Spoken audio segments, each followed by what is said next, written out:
আমি একটা জিনিস বুঝি না, সৌদিরা মাল অর্ডার দেয়, যার যতটুক মাল লাগে হ্যাঁ অতটুক অর্ডার দিব না, মাল অর্ডার দিয়ে দেয় বেশি, তারপরে মাল বাইচা জায়গা এগুলা মাল আইনা ফালাই দেওয়া লাগে। কত মাল যে ফালাইতে ফালাইতে আমি নিজেই ক্লান্ত হয়ে গেছি গে। এত কংক্রিট ফালানি সম্ভব কন্ত? এই যে আজকে প্রায় 7 মিটার মাল লয়েছি, 8 মিটার মতো মাল নিয়ে আইছি, আইনা এই যে ফালাইতাছি। আবার অনেকে দেখি কমেন্ট করেন যে ভাই এই মালগুলা যে ফালান এগুলা তো বলদিয়া দেখলে মুখালেফা মারবো। অবশ্যই মুখালেফা মারবো, কিন্তু যে জায়গায় ফালাইতাছি এটা কোনো বলদিয়ার জায়গা না, এটা হচ্ছে আমাদের কোম্পানির ভিতরে জায়গা করা আছে, এই জায়গার ভিতরে না মাল ডাইলা ফালা দিতাছি। কারণ এগুলা রাস্তাঘাটের সাইডে ফালালে তো জরিমানা দিয়া কুল পাইতাম না। দেখেন একবারে কি সুন্দর কংক্রিট, দেখেন 400 সিমেন্ট কিন্তু 1 মিটার মালের মধ্যে।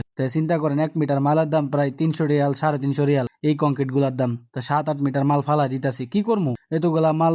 আর বেচার জায়গা পাইলে তো অবশ্যই বেচালাইতে পারি, কারণ এখন সবসময় তো আর বেচার জায়গা পাওয়া যায় না। আর রমজান মাস সবাই বন্ধ থাকে, এই কারণে মালগুলাই না এই যে একদম কোম্পানির পিছনে আইনা ডাইলে ফালা দিতেছি। কিছু করার না, নিজের কাছে অনেক খারাপ লাগে ভাই, খারাপ তো অবশ্যই লাগবে। এতগুলো মাল এগুলো আমাদের কাছে না হয়তো মূল্যহীন, কিন্তু যখন টাকা দিয়ে যারা কিনে নেয় তারা বুঝে যে কত দাম 1 মিটার মালের দাম। তো আমি এটাই বুঝি না যে এরা এই মালগুলা যতটুক লাগে এতটুক নে, বেশি নিয়ে ফালাই দেওয়ার কি প্রয়োজন আছে, বুঝি না আমি সত্যি।